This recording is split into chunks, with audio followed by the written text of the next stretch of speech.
Saúde, amada igreja, com a graça e a paz do Senhor Jesus. Vamos então, irmãos, abrir as nossas Bíblias no Salmo 129. Estamos dando continuidade à nossa série de exposições nos chamados Salmos de Romagem ou Cânticos de Peregrinação. Iniciamos esta série lá no Salmo 120, iremos até o Salmo 134, é o último salmo deste bloco, ou deste conjunto de salmos, conjunto de cânticos. E hoje chegamos ao Salmo 129. Nesta manhã, mediante este salmo, eu quero expor para os irmãos, meditando sobre como devemos agir diante das perseguições. Como agir diante das perseguições? Salmo 129, peço que os irmãos acompanhem a leitura do texto sagrado, que diz assim a palavra do Senhor: Muitas vezes me angustiaram desde a minha mocidade, Israel que o diga. Desde a minha mocidade me angustiaram, todavia não prevaleceram contra mim. Sobre o meu dorso lavraram os aradores, nele abriram longos sulcos. O Senhor é justo, cortou as cordas dos ímpios.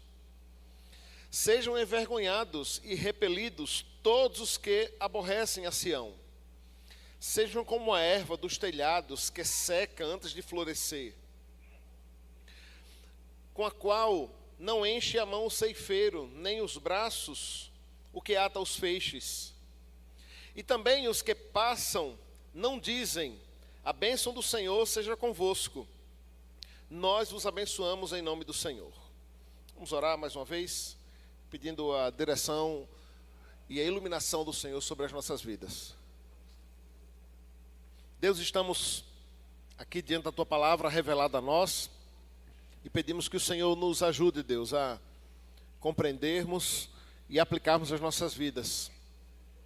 Ó Deus, desde a criança até o mais experiente, que todos aqui, mediante a nossa realidade, sejamos impactados pela Tua palavra, Deus. Fale conosco poderosamente por meio deste cântico, deste salmo, ó Deus, registrado e preservado pelo Senhor ao longo da história, e chega até nós, Igreja do Senhor, povo Teu, Deus, aqui em Itabuna, para que o Senhor mesmo, por meio desta palavra, nos edifique, Deus.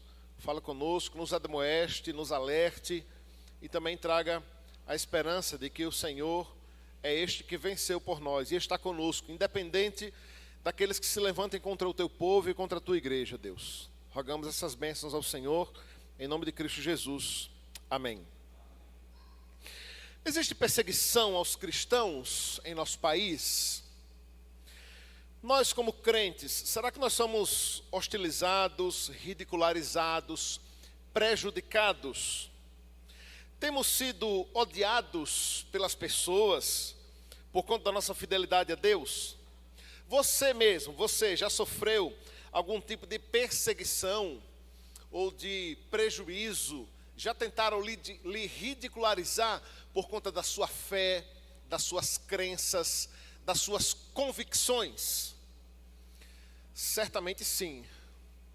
Não, segundo as agências de missões, como por exemplo a respeitada Missão Portas Abertas, nós, enquanto país, estamos longe de ser um país perseguido. Contudo, isso não quer dizer que, de algum modo, não soframos as consequências por conta da nossa fidelidade ao Senhor, por conta do nosso amor a Deus.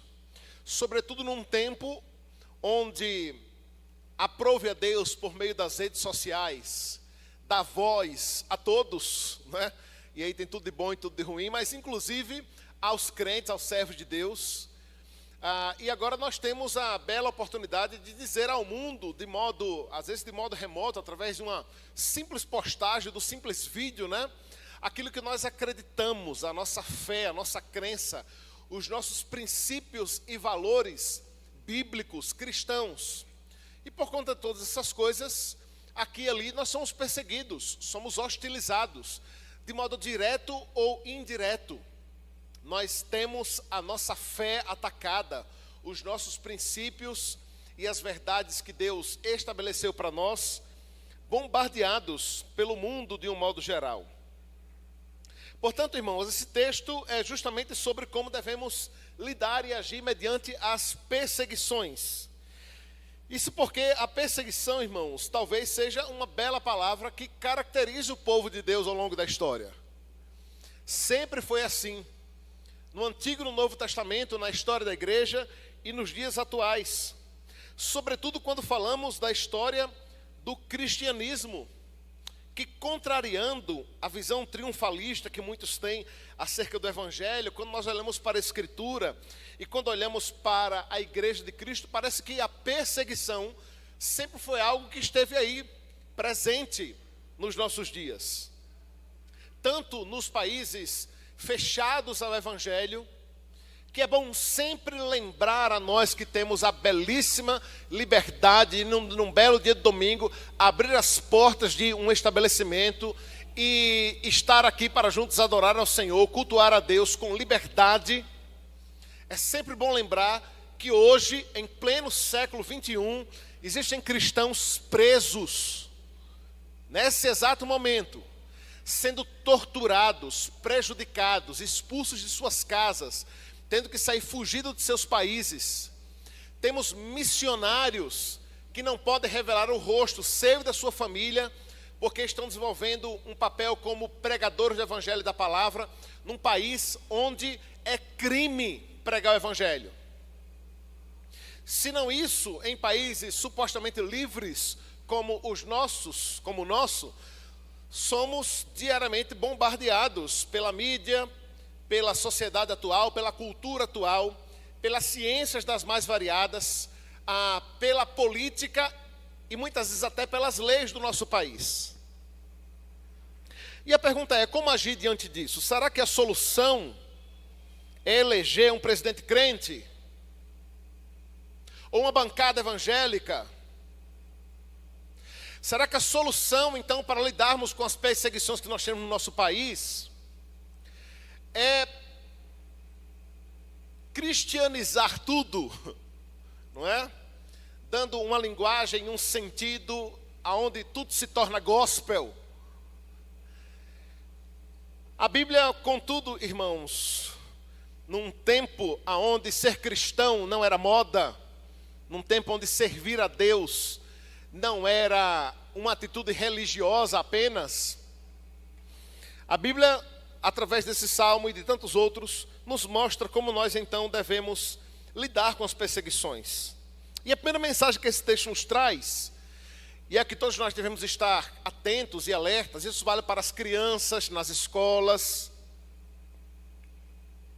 isso vale para os adolescentes nas escolas, vale para os jovens nas universidades, vale para aqueles que trabalham, vale para todos nós. O servo de Deus, que se mantiver fiel, ele será perseguido. Isso não é uma suposição, isso não é um achismo, isso não é uma ideia, isso é uma certeza, irmãos. Isso é uma certeza. Aliás, se você é crente em Cristo Jesus e tem uma boa caminhada com Deus aí ao longo do tempo, e em algum momento você não sentiu-se perseguido, hostilizado, odiado, ou prejudicado por conta da sua fé, há quem diga que tem alguma coisa muito errada com a sua fé. Porque o mundo não muda. Continua sendo este mundo que odeia a palavra do Senhor. Odeia Cristo e a verdade de Cristo. Odeia o Evangelho. E a Bíblia nos garante que nós seremos odiados. E o texto aqui nos mostra esta verdade também, do verso 1 até o verso 3, quando o salmista, trazendo à memória os livramentos do Senhor, deixa claro as muitas vezes as quais ele foi perseguido.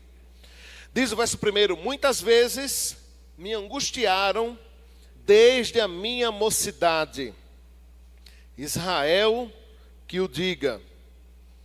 muitas vezes me angustiaram desde a minha mocidade, Israel que o diga. Não sabemos bem o que o autor tinha em mente aqui quando falava acerca da angústia. E o que é essa angústia, né? Angústia trata-se mais desse sofrimento interno, né? Ele vai falar também de um sofrimento externo, através de uma ilustração que ele vai utilizar aqui. Mas a perseguição é isso que traz de fato essa angústia e essa aflição interna. Diante de uma perseguição que, lembremos, irmãos, é uma perseguição espiritual. Afinal de contas, a Bíblia diz que a nossa luta não é contra a carne ou sangue, mas contra principados e potestades.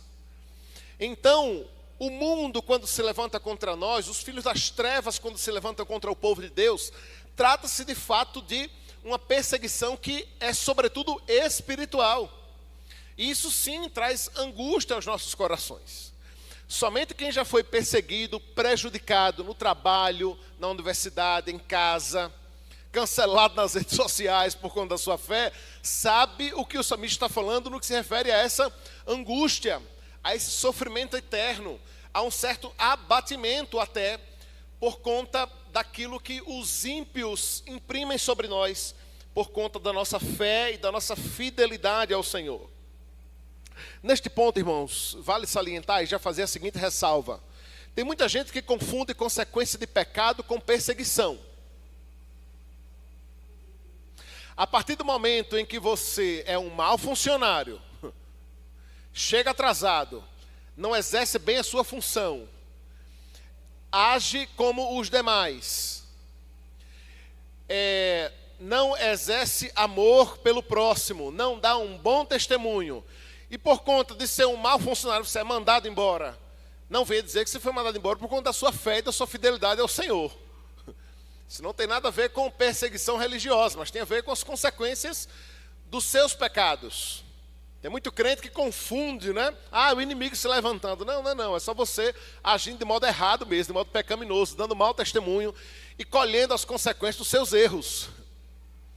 Perseguição, irmãos, biblicamente falando, tem uma relação direta com sofrimentos imprimidos aos crentes, quer sejam eles espirituais, físicos até, em consequências na sua vida por conta da sua fé, por conta da sua fidelidade a Deus, por conta da sua postura, do seu bom testemunho. Que tristemente, muitas vezes, essa perseguição acontece até mesmo dentro da própria igreja. Nós temos uma classe de evangélicos no Brasil, de um evangelho superficial, barato, açucarado, fácil, que perseguem cristãos que pregam e prezam pela verdade, intitulando esses como fanáticos, como puritanos, como fundamentalistas, ou seja lá o coisa que for. Mas então o salmista fala dessa angústia, né, a qual ele sofre por conta da sua fidelidade ao Senhor, especialmente pelos ímpios. Eu já comentei aqui que sempre que os salmos, na maioria das vezes, falam sobre perseguição, sobre a relação com os inimigos, apesar de eu ter citado aqui essa guerra velada, né, que muitas vezes existe entre nós, os salmos estão se referindo aos ímpios. Os inimigos são sempre aqueles que não são os servos de Deus. São estes que, desde a mocidade do salmista, muitas vezes o angustiaram. E ele aqui chama Israel como própria testemunha, né? Israel que o diga. Não é? Se fosse hoje dizer, olha, o mundo, o inimigo, Satanás, a sociedade brasileira tem se levantado contra os servos de Deus, contra o povo de Deus. Não é? A igreja que o diga, a igreja brasileira que o diga, de um modo geral.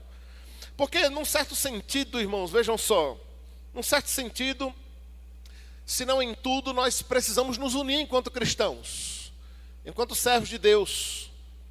Porque eu não tenho dúvida alguma que a cada dia, sobretudo no mundo globalizado que nós vivemos, onde alguns pecados tentam ser normalizados, institucionalizados e quase que obrigatórios, nós, enquanto servidores, precisamos nos unir em oração, em busca pela palavra, em luta pela verdade de Deus, para que, de fato, as portas do inferno não prevaleçam contra a igreja de Cristo. Então o salmista diz que muitas vezes, sendo ele angustiado, ele foi angustiado desde a sua mocidade. Então ele repete no verso 2, né? Desde a minha mocidade me angustiaram. O que nós podemos saber daqui, né, é que o salmista não trata-se de alguém inexperiente, neófito, que está iniciando na fé agora, né? Mas trata-se de alguém experiente na fé. Alguém que olha para trás e olha para a sua mocidade, não é, com um certo saudosismo, né, e com uma certa recordação do tempo no qual ele é angustiado. E é por isso que eu citei os mais jovens, os mais novos, porque essa perseguição começa desde já. Desde já. Começa quando as crianças cristãs, servas de Deus, por instrução dos pais e muitas vezes pela própria consciência, não é, crianças? Se negam a participar na escola de festas mundanas, de festas carnais, como São João, Carnaval, Halloween, sem normatizar e tornar isso e olhar isso apenas como um prisma cultural. Não, não é. Em tudo isso há um sentido religioso por trás, idolátrico. E de fato, desde criança nós temos que ser ensinados a nos afastarmos dessas coisas. Coisas que têm sido normatizadas. Então, crianças, sabe essas festas que nada tem a ver, que acontecem lá na sua escolinha, que nada tem a ver com o servo de Deus, com quem é servo do Senhor, com quem é servo de Cristo? Vocês, enquanto crianças, não devem participar e se negar a participar. Não é porque papai e mamãe manda, mas é porque trata-se de algo que de fato desagrada ao Senhor. Mas se preparem, os seus coleguinhas vão rir de vocês por isso. Vão zombar de vocês por isso. Olha, ele é crente, não pode participar disso, não pode fazer aquilo outro. Não sinta-se envergonhado por isso. Jesus, o nosso Senhor, aquele que disse, venham a mim as criancinhas, ele disse que isso iria acontecer, que nós seríamos perseguidos, seríamos angustiados. O salmo que nós estamos lendo é o salmista dizendo, olha, desde o tempo que eu era novo, desde novinho, desde quando eu era jovem, eu tenho sido perseguido e angustiado por aqueles que não são servos de Deus, que desagradam o Senhor. O que dizer aos jovens, aonde o cientificismo é idolatrado, e Darwin é o Deus desse século, e as ciências sociais ditam as regras, e escrevem novos mandamentos de como devemos agir, como devemos nos comportar, como devemos nos relacionar, até como devemos tratar um ao outro, no que se refere aos pronomes. Seremos perseguidos. Seremos perseguidos. Se eu oro e tenho misericórdia, graças a Deus já passei por esse tempo, universitário, eu oro mais ainda pelos professores universitários, né? Misericórdia. Olha, se é difícil ser aluno na universidade hoje, sobretudo nas federais, ser professor, misericórdia. Orem pelos professores, viu? Que negócio difícil, manter os testemunhos, manter a fé, manter a firmeza. Seremos perseguidos, irmãos. E é natural que sejamos. Às vezes eu acho que a gente vive num tempo, numa geração onde os crentes querem agradar, querem satisfazer. E parece que não ser perseguido é o termômetro para saber se ele está indo bem ou não. Nós não devemos desejar a perseguição, irmãos. Nenhum mártir desejou morrer por Cristo. Um bom servo de Deus, ele quer permanecer vivo e falando o máximo que ele puder, o quanto ele puder. E de preferência morrer velho, pregando o evangelho e a palavra do Senhor. Mas é natural que a partir do momento que você se dispor a dar esse bom testemunho, a ser esse atalaia do Senhor, esse embaixador de Cristo na terra, olha, vai chegar o dia da perseguição. Vai chegar. Para uns menos, para outros mais. Para um de modo mais intenso, para outros menos intenso, mas irá chegar. E na sua velhice, você poderá olhar para trás e dizer as muitas vezes que você foi perseguido, assim como diz o salmista aqui. Mas nós podemos ter a certeza nisso, irmãos, de que em tudo o Senhor nos dará livramento. Pois diz ele na continuação do verso 2, todavia não prevaleceram contra mim. Não prevaleceram contra mim. Mas ele continua falando agora de um sofrimento que inclusive imprime uma dor física muitas vezes. Porque o nosso prejuízo nem sempre é somente no campo espiritual, emocional. Nem sempre o é. Eu já ouvi vários testemunhos do tipo: olha, você precisa fazer tal coisa, porque ou você faz ou você é mandado embora. Quando muitas vezes, num país que acha que para se ter uma empresa, para ser comerciante, tem que cometer determinados pecados. Não dá para ser fiel em tudo, não dá para declarar tudo, não dá para andar de modo correto e certo, né? E é um absurdo, irmãos, porque muitas vezes em conversas, em debates, a gente encontra crentes quase que querendo defender que não tem como agir diferente. Como não tem, irmãos? Você está querendo me convencer que não tem como não pecar, é isso? É um tanto comum ouvir isso, por exemplo, em relação à política. Vejam, irmãos, apesar de não ter dúvida alguma que a solução para o nosso país não está necessariamente em elegermos políticos evangélicos, ao mesmo tempo que eu creio que isso é verdade, eu digo: se você se sente chamado para o trabalho público como político, invista nisso e vá. E vá, nós precisamos de fato de servos de Deus, homens e mulheres consagrados ao Senhor, na Câmara, no Senado, nos ministérios, nas prefeituras, no governo, nós precisamos disso. Mas gente que de fato esteja disposta a ser caçado, a perder mandato e aí preso por não negligenciar e não negociar os princípios da sua fé. Da sua fé. Então não tente nos convencer e pare de se enganar achando que não tem como ser um advogado, um político, um professor, um comerciante, ou seja lá qualquer seja outra profissão, sem dar um excelente testemunho. Se não dá, muda de ramo, muda de área, muda de emprego. Mas não negligencie a sua fé. Esteja disposto a sofrer, inclusive, as consequências físicas, materiais sobre isso. O salmista ilustra isso através do verso 3, dizendo: sobre o meu dorso lavraram os aradores, nele abriram longos sulcos. Misericórdia, você consegue imaginar isso aqui? Você sabe que é um arado, né? Você sabe que é um arado, né? O arado é um ferro pontiagudo, né?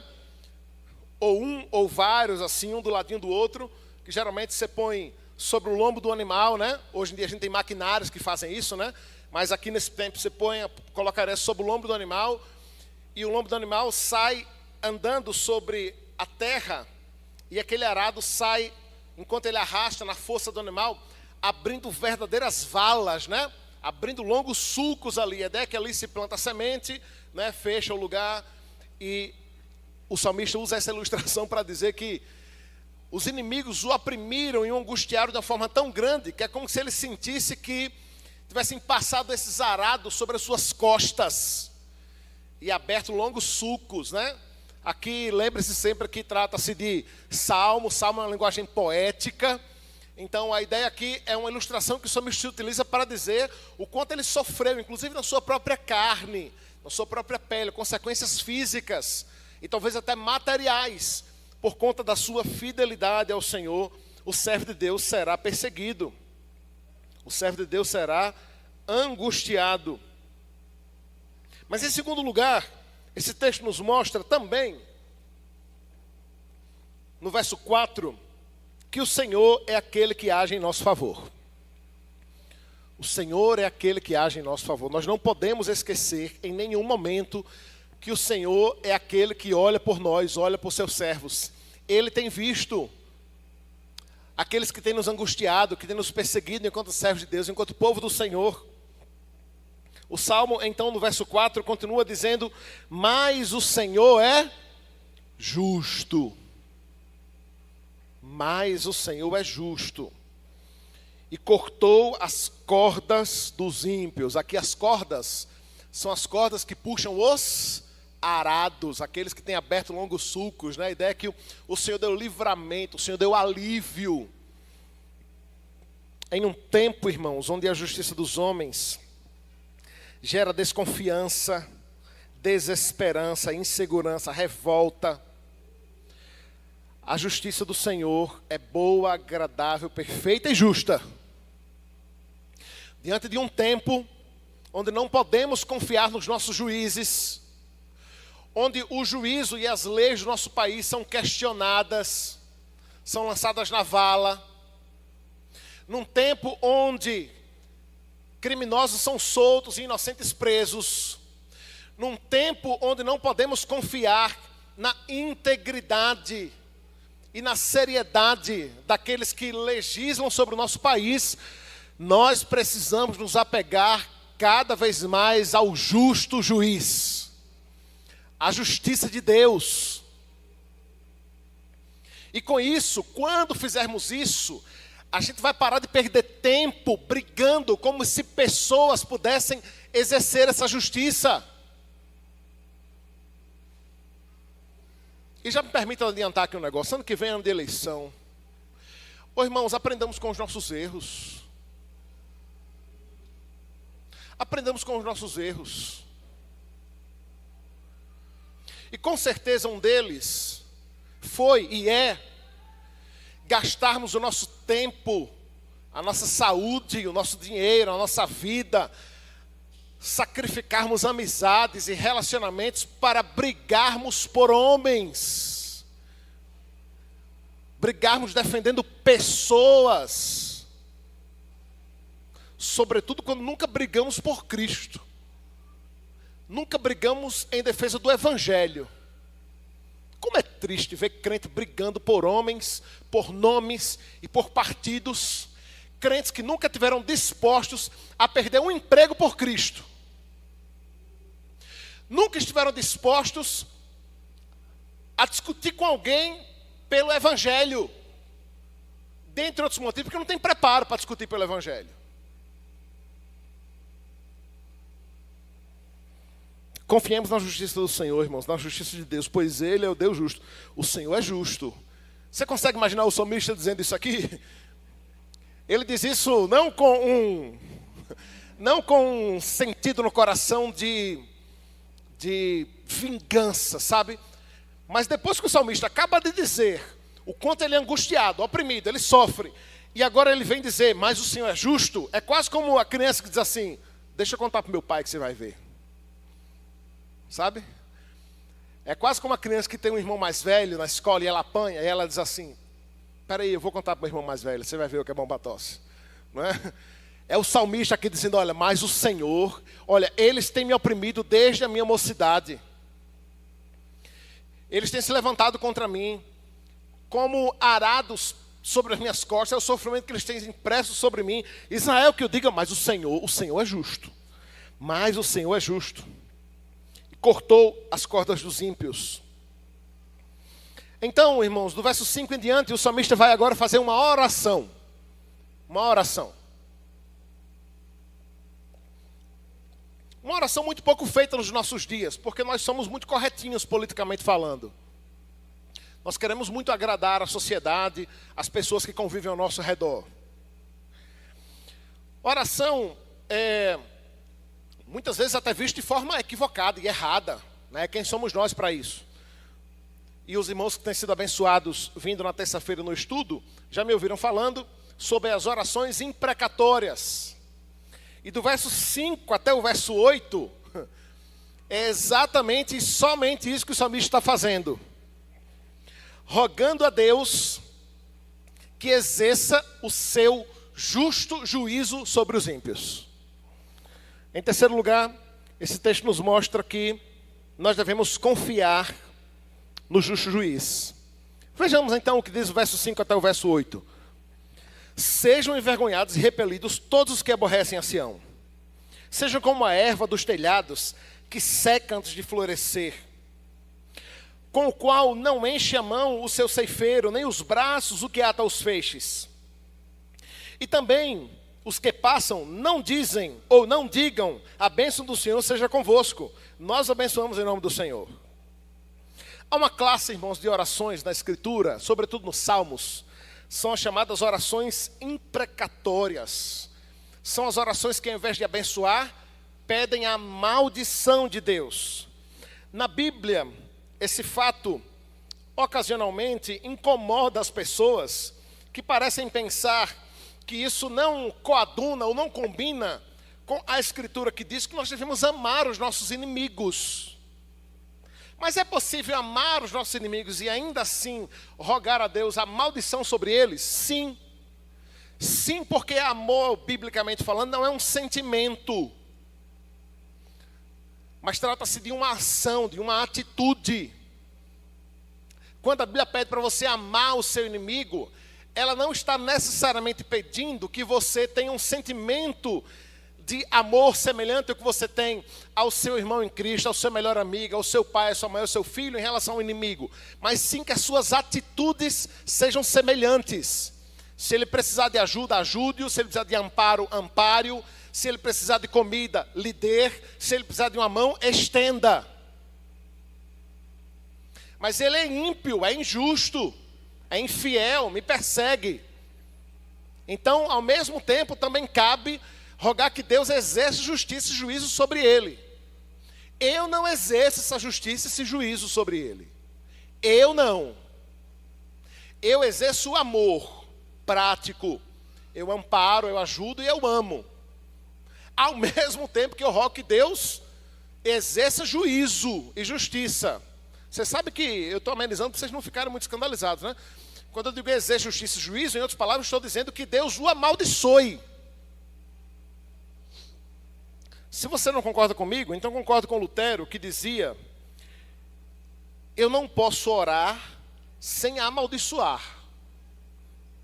Porque toda bênção implica em uma maldição. A ideia de Lutero é que, se todo pedido de bênção é sobre o justo, quando eu peço que Deus abençoe o justo, e eu entendo que Deus abençoa de modo especial o justo, o que é que ele vai fazer com o ímpio? É a maldição. Se a bênção está sobre a vida daqueles que obedecem à palavra do Senhor e andam nos seus caminhos, o que estará sobre a vida daqueles que desobedecem à palavra do Senhor, perseguem a palavra do Senhor e zombam da palavra do Senhor? É a maldição. Mas pastor, quem sou eu para rogar a maldição sobre a vida de alguém? Não é? Quem é você para rogar a maldição sobre a vida de alguém? E quem é você para rogar a bênção sobre a vida de alguém? Quem é você para abençoar a vida de alguém? Não é a nossa oração que abençoa ou que amaldiçoa alguém. O poder não está na oração. A oração é apenas um humilde e humilhado pedido de um servo ao Deus que abençoa e que amaldiçoa. A bênção e a maldição vem dele. E Satanás, pastor, o que é que ele faz? Só o que Deus manda. Somente o que Deus manda. Ele é só um instrumento de Deus. É mais um instrumento de Deus. Olha só, o salmista então...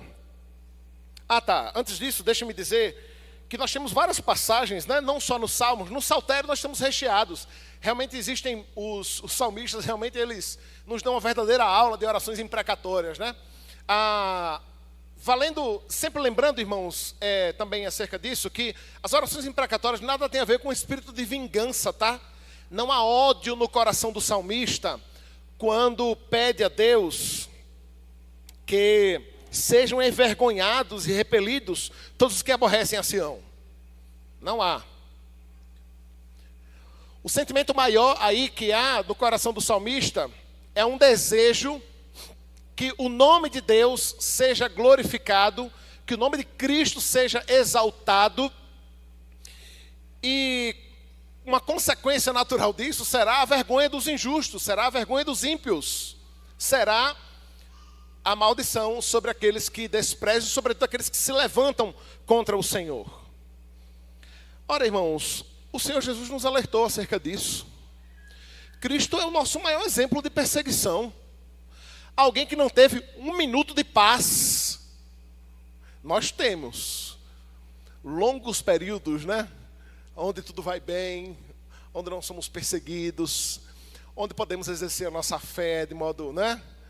Olha só que maravilha. Esses dias eu estava conversando com um irmão sobre a música, né? Sobretudo sobre a música gospel, algo que me atrai bastante, a música cristã de modo geral, né? E eu dizia a ele que, não há muito tempo, né? Eu tenho 40 anos só, não há muito tempo, a única artista gospel, né? Que a gente via na TV, pelo menos as que eu lembro, né? Me ajudem aí. Era Nelson Ned, que ainda assim tinha uma certa abertura, porque além da sua característica física peculiar, né?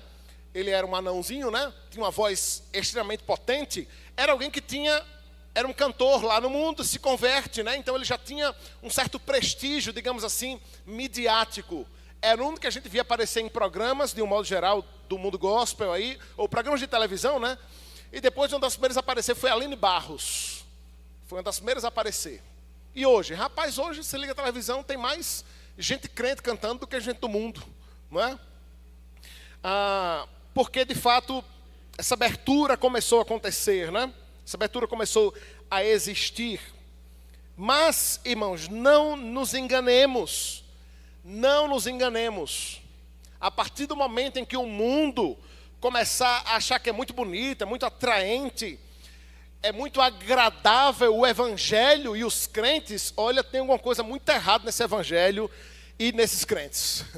Não, irmãos, nós não estamos aqui para incomodar. O objetivo não é esse. O objetivo não é ser insuportável, não é ser odiado. Não deve ser esse o objetivo, mas isso será uma consequência natural a partir do momento que você decidir manter firme a sua fé e a sua caminhada com o Senhor. Mas eu dizia, dos muitos exemplos, além dos salmos, que nós temos na Escritura, de gente rogando a maldição sobre os ímpios. Se você quiser anotar, nós temos Moisés, que amaldiçoou Faraó, Êxodo 9:16. Samuel, que por sua vez amaldiçoa a Saul, 1 Samuel 13, de 13 a 14, lá no 15:28 também. Elias e Miqueias, que amaldiçoam Acabe, o rei Acabe, 1 Reis 21 e 22. Amós, que amaldiçoou a Israel. O próprio Jesus amaldiçoando os fariseus, em Mateus capítulo 23. Aí você pode dizer, mas esses eram grandes homens de Deus, grandes mulheres de Deus. Paulo, né, que amaldiçoou Himeneu e Alexandre, está lá em Timóteo, 1 Timóteo capítulo 2 e também 2 Timóteo capítulo 4. Né? E você pode dizer, mas esses eram grandes homens de Deus, faziam isso sob a direção do Senhor, iguaizinhos a nós, pecadores, falhos, iguais a nós. O que nós temos aqui, irmãos, então, é o salmista rogando que Deus exerça justiça e juízo. Deixa eu perguntar uma coisa a você. Você nunca se sentiu indignado diante de uma notícia de um criminoso, de um corrupto, que causou e causa mal, e tem penas frouxas, que é inocentado, que é digno de toda a misericórdia, de todo o amor e toda a pena da sociedade? Quem não fica indignado, irmãos, diante da impunidade que acontece no nosso país, de gente que fazem com que os mais fracos, os mais oprimidos, os mais pobres sofram, e sofram ano após ano, dia após dia. Todos os dias morre gente nas filas dos hospitais nesse país, irmãos. E a gente paga horrores de impostos, enquanto as autoridades enriquecem cada vez mais. Num país extremamente corrupto como o nosso, com a corrupção institucionalizada, independente do governo, independente do partido. Irmãos, nós vamos orar para que Deus pese a mão sobre esse povo. Pese a mão. É o salmista dizendo, Senhor, sejam envergonhados, afugentados e distanciados. É o que ele quer dizer no verso 5, quando diz, sejam repelidos, envergonhados, o que que aborrecem a Sião.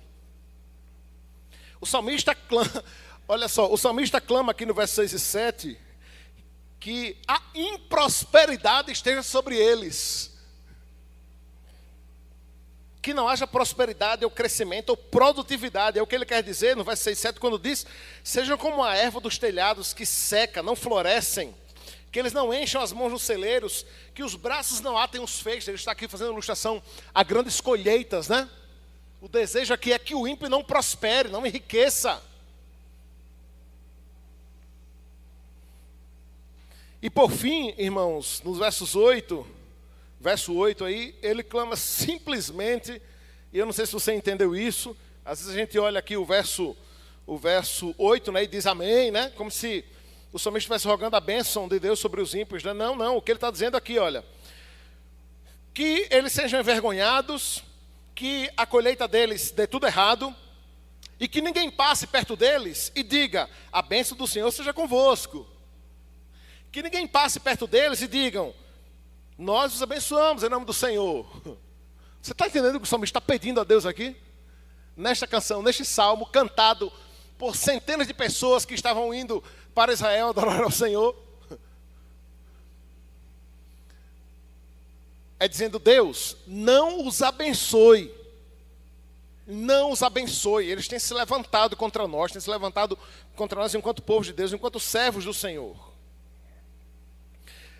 Mas eu dizia que Cristo é o nosso maior exemplo de perseguição. E Ele também é o nosso maior modelo de como reagirmos a essa perseguição.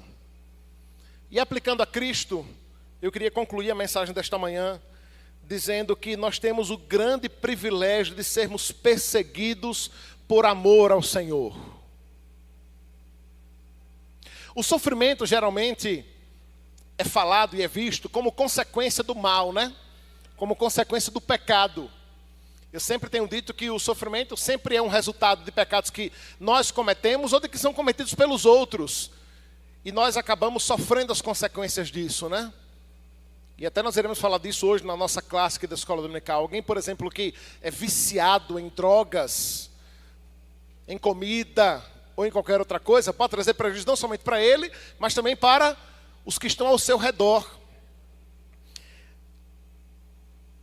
Mas há um outro tipo de sofrimento, irmãos, que é impresso sobre nós, que nós devemos nos regozijar, nos alegrarmos, que é quando somos perseguidos por amor a Cristo. Ele mesmo nos alertou que isso iria acontecer. Ele nos alertou que seríamos perseguidos, odiados, por causa do seu nome. Ele mesmo sofreu toda essa perseguição até o seu martírio, até a sua morte, e Ele mesmo nos capacita a vivermos dessa forma também. Mas eu disse para você ter cuidado, e com isso eu também trago uma aplicação, para você não confundir as consequências dos seus erros, as consequências dos seus pecados com perseguição. Tem muita gente que ao ser exortado, ao ser admoestado, ao ser confrontado com seus pecados, acha que estão sendo perseguidos. Não. É o contrário, você está sendo admoestado por Deus para mudar. Lembre-se sempre, você não é o juiz. O juiz é Deus. É Ele quem exerce o justo juízo. Lembre-se sempre, por mais que Deus, sim, se utilize da justiça dos homens, nós não devemos nos apegar nessas coisas, e sim na justiça de Deus. Um dia o justo juiz virá, e por meio de Cristo Jesus, irá julgar a todos. Neste dia, irmãos, ninguém sairá impune. Ninguém será inculpado. Todos estaremos diante do Senhor, prestando contas das nossas ações, das nossas atitudes. E é nisso que nós devemos esperar. Esse texto nos ensina, por fim, irmãos, a orarmos pela justiça de Deus. Orarmos pela justiça do Senhor. Mas eu queria também trazer esta aplicação à igreja. A nossa relação com os demais irmãos em Cristo, de outras denominações. A nossa relação intracorpos, no nosso meio. Porque muitas vezes também somos perseguidos aqui dentro. Muitas vezes somos perseguidos também dentro da nossa própria denominação. Ao defender a verdade do Senhor, defender a verdade de Deus. E aí você não deve tratar necessariamente essa perseguição e esses perseguidores como inimigos. São nossos irmãos em Cristo. que estão equivocados, errados, precisam ser admoestados. Sim, que muitas vezes, dando brecha a Satanás e a própria carne, às vezes até nos prejudicam, sobretudo com a língua. Através da fofoca, da maledicência, da inimizade, das porfias, das discussões. Deus é o juiz. Entregue ao Senhor, confie nele, no mais ele fará. Que o Senhor nos ajude, irmãos, a lidarmos com as perseguições, sobretudo as que ainda virão. E virão, tá? Virão. Que o Senhor nos mantenha fiéis até a morte, para que sejamos encontrados com nossas vestiduras brancas, não por nossa própria justiça, mas pela justiça de Cristo. Que o Senhor nos fortaleça e nos dê graça para estarmos dispostos até a morrer, se preciso for, por amor a Cristo, para permanecermos fiéis ao Senhor. Vamos nos colocar de pé e vamos orar, encerrando assim este culto, rogando a bênção do Senhor sobre nós. Deus, nós precisamos de Ti, Deus, e rogamos que o Senhor assim nos abençoe. Rogamos que o Senhor, Deus, nos ajude, nos dê forças para permanecermos firmes e fiéis diante daqueles que se levantam contra nós, Deus. Senhor, rogamos a Tua justiça e o Teu juízo sobre os homens maus deste país. Ó Deus, sobre aqueles que têm exercido a política de modo leviano. Ó Deus, de modo corrupto. Que o Senhor, por meio da Tua graça comum, possa pesar a Tua mão sobre eles, sobre suas consciências. E que eles possam exercer, Deus, a autoridade que têm, administrando, Deus, o dinheiro que é nosso, com sabedoria, com graça, com misericórdia, sobretudo para com aqueles que mais necessitam, que mais carecem. Ó Deus, dá-nos um coração, Deus, confiante no Senhor. E que a Tua boa mão e bênção esteja sobre nós, Deus, conduzindo-nos por este caminho. E que o amor de Deus, o nosso eterno e bondoso Pai, a graça de nosso Senhor e Salvador Jesus Cristo, o poder, a comunhão e as eternas consolações do Espírito estejam sobre todos vós, povo de Deus, aqui em toda a face da terra, desde agora e para sempre. Amém.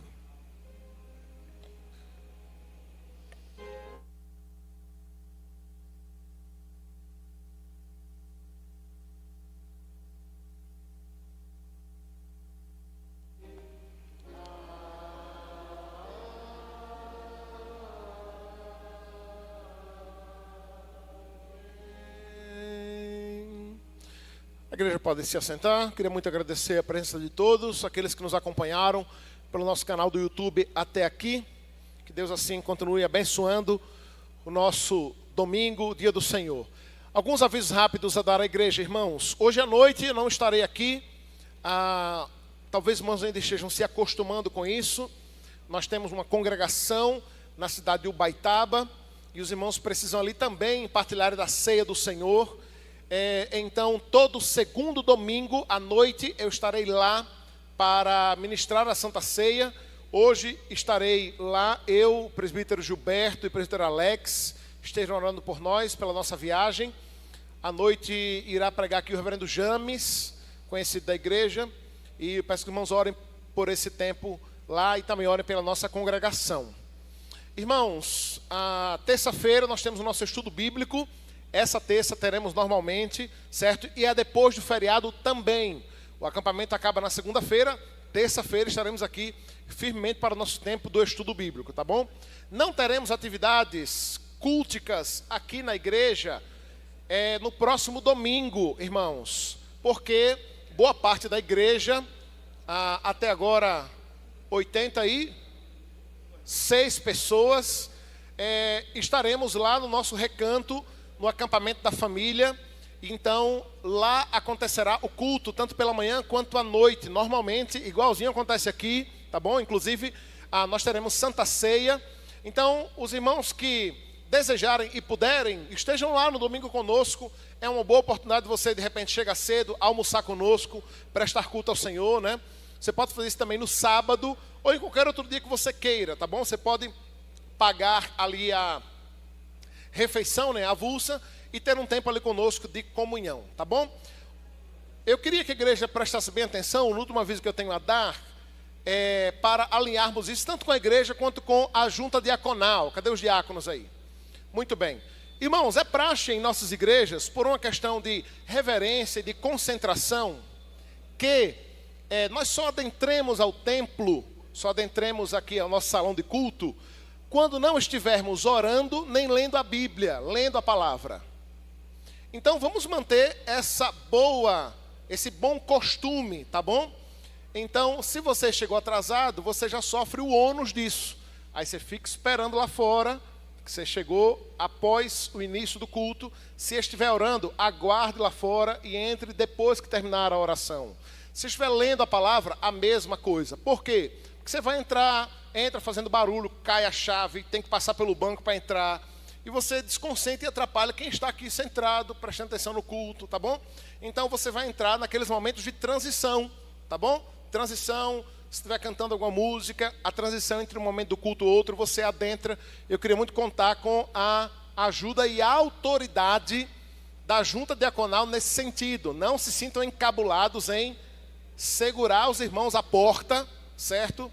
Diante dessa instrução boa aqui para o andamento do nosso culto, tá bom? Que Deus assim vos abençoe.